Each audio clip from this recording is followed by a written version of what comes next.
Hello students, I am Ajipal sir from Vivekananda Senior Secondary School Bani.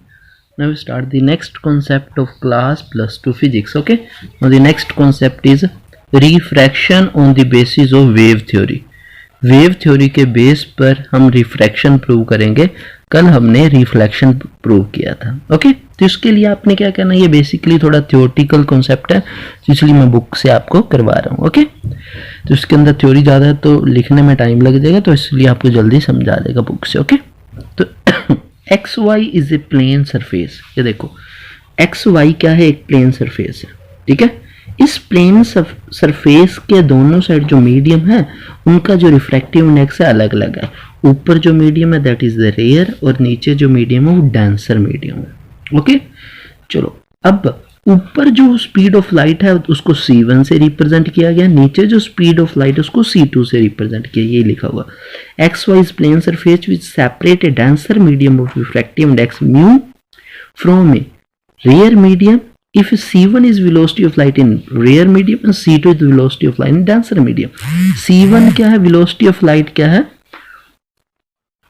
rare medium में है, और C2 velocity of light क्या है, denser medium में. Then by definition आपको पता है रिफ्रैक्टिव इंडेक्स क्या होता है, C1 बाय में C2. ओके, C1 बाय में C2 को रिफ्रैक्टिव इंडेक्स लिखा जाता है. Mu is equal to velocity of light in medium 1 by में velocity of light in second. तो ये आपको पता है. अब आपका जो लाइट का सोर्स है वो वेव फ्रंट के रूप में आ रहा है. अभी देखो ए बी जो है वो एक वेव फ्रंट है जिसको हम प्राइमरी वेव फ्रंट भी बोलते हैं.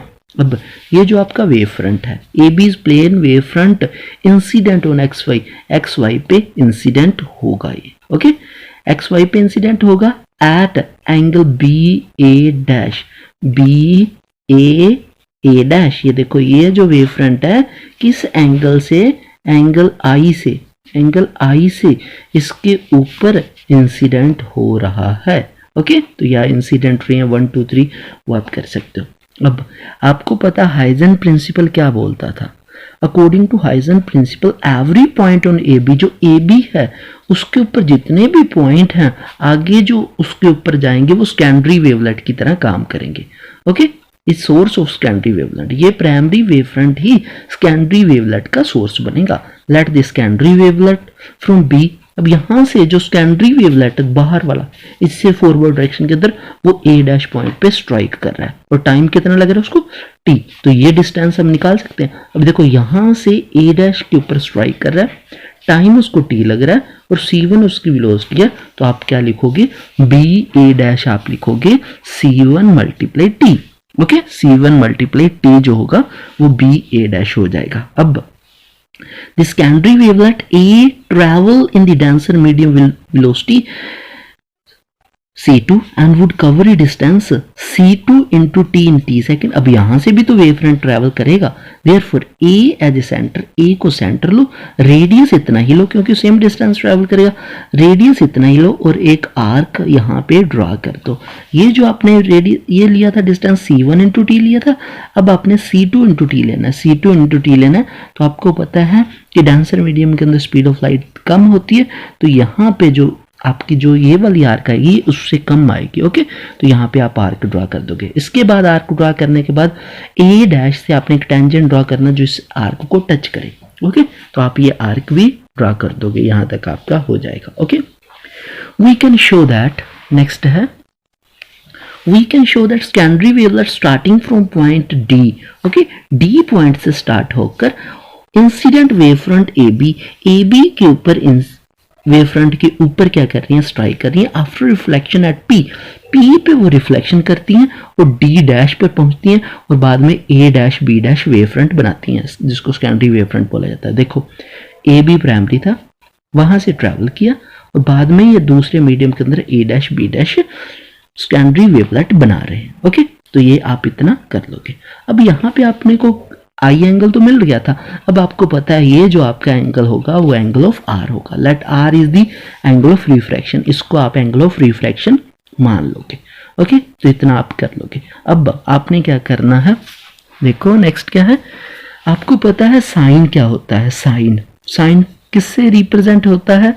ओके, साइन जो आपका होता है परपेंडिकुलर बाय में हाइपोटेन्यूज होता है। तो यहाँ पे आपने परपेंडिकुलर दो ट्रायंगल लेने हैं। फर्स्ट ट्रायंगल आप ले रहे हो ए डैश बी, ओके, ए डैश बी ऊपर वाला ट्रायंगल लेना है, इसके अंदर साइन एंगल आई आएगा। तो साइन आई क्या बन जाएगा, बी ए डैश बाय में ए डैश आ जाएगा आपका, ओके।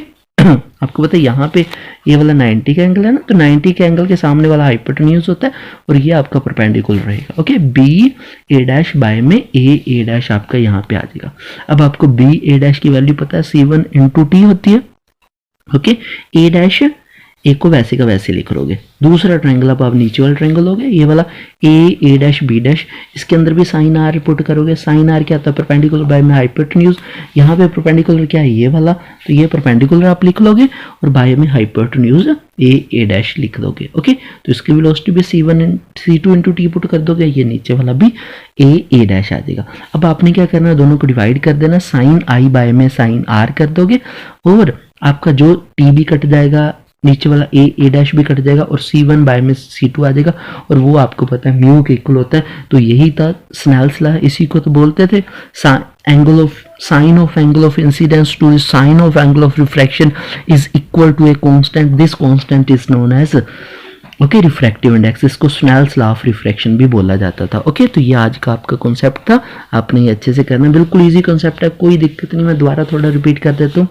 सबसे पहले आपने क्या लेना है, A B primary wave front लेना है, ओके। ये वेव फ्रंट इस तरीके से ट्रैवल करेगा कि जब दूसरे मीडियम में जाएगा तो उसके वेलोसिटी आपको पता चेंज है तो डिस्टेंस चेंज हो जाएगा। यहाँ पे ये ज़्यादा डिस्टेंस ट्रैवल करेगा, यहाँ पे कम डिस्टेंस ट्रैवल करेगा, क्योंकि ये जो डिस्टेंस है ये रेयर मीडियम के अंदर है, ये जो डिस्टेंस है ये डेंसर मीडियम के अंदर है, ओके।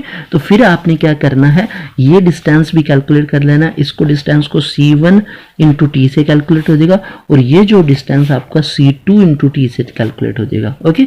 इतना आप कर लोगे। फिर आपने ये एंगल ऑफ आई ले लेना, ये एंगल ऑफ आर ले लेना और इस ट्रायंगल के ऊपर, इस ट्रायंगल के अंदर आपने साइन आई लगाना, ओके। आपको पता है sine I is equal to क्या होता है, ओके। तो ये साइन आई परपेंडिकुलर बाय में हाइपोटेन्यूज लगाकर ये जो आपका परपेंडिकुलर रहेगा ये और ये हाइपोटेन्यूज रहेगा, ओके। दूसरे में साइन आर जब लगाओगे साइन आर, तो इसके अंदर परपेंडिकुलर ये रहेगा, हाइपो ये रहेगा, ओके। तो ये आपका आ जाएगा, साइन आई की वैल्यू भी आ जाएगी, साइन आर की वैल्यू भी आ जाएगी। फिर आपने क्या करना, दोनों को डिवाइड कर देना, साइन आई बाय में आर, तो C1 बाय में C2 आ जाएगा और इज इक्वल टू म्यू आ जाएगा, ओके। इसी को तो स्नेल्स लॉ ऑफ रिफ्रैक्शन बोलते हैं। I hope you understand, okay. तो आपको ये कॉन्सेप्ट समझ आ गया होगा। Take care, stay home, stay safe, bye.